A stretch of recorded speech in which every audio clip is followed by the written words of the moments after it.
Okay, well, this is very serious, and I don't know if I should address it because I'm somewhat tired, but I'll give it a shot because it's important. Now, it's very serious and troublesome question.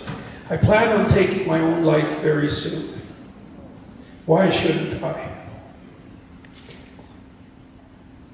Well, I'm going to assume this isn't a casual question, that's been put out for the purposes of display.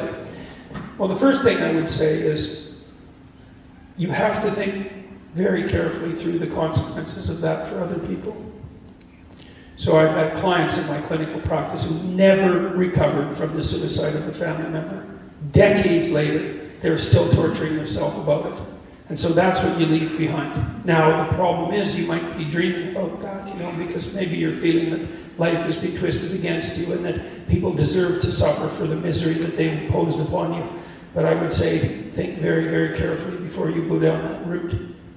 It's a terrible thing to leave people with. And so part of the reason that suicide has been illegal in most societies is because it absolutely devastates the people you leave behind. And you might think, well, if you're really depressed, then maybe you're really depressed. That's a possibility. You might think, well, those people would be better off without me. It's like, and if you get really depressed, you can think that way, and you can even get to the point where you can't think any other way than that. And I would say, if you're at the point where you can't think any other way than that, then you should tell someone and you should go to the hospital. Because that can happen, and it can happen if you get depressed. And there are treatments for depression, and many of them work. For some people, antidepressants work like mad. Now, they don't work for everyone, and I'm not claiming that they're a panacea, but they certainly beat the hell out of suicide. Right? And even if they have some negative side effects, and sometimes they do, quite frequently they do, the negative side effects aren't fatal. It's like, well, there's the possibility that your condition is physical, that you're ill in some way, either physically or perhaps you have a psychological problem, maybe you were hurt, or there's lots of reasons that people get depressed that are very, very complex. I would say don't give up hope and do something final before you've explored all possible options. And if you haven't talked to a psychologist, you haven't talked to a psychiatrist, you haven't tried antidepressants, you haven't revealed to your family or people that care for you that this is how you're feeling, then you owe it to yourself and them to explore every possible avenue before you take such a step. And then you don't want to deprive the world of what you could bring to the world.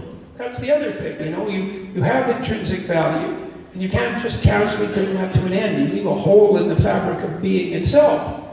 So, and a wise man that I once worked with said, he was a very strange person. He was a psychologist at the maximum security prison in Edmonton, and I worked with him for a while, briefly, very briefly, at the prison itself. And he said, you can always commit suicide tomorrow.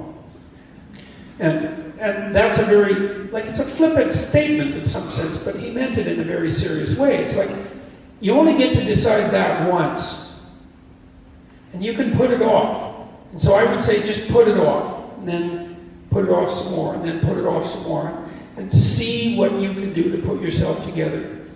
You explore every possible option.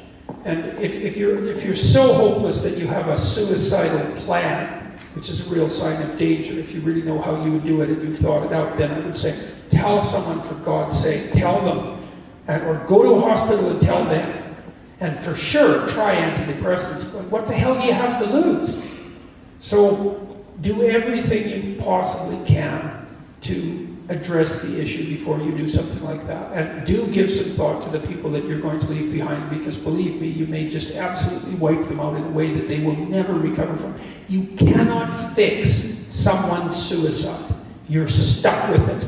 And you think you torture yourself for the rest of your life. If I would have only known, if I would have only said something different. This particular client talked to her relative, a sibling, who committed suicide like 20 minutes before he committed suicide, probably after he took the pills.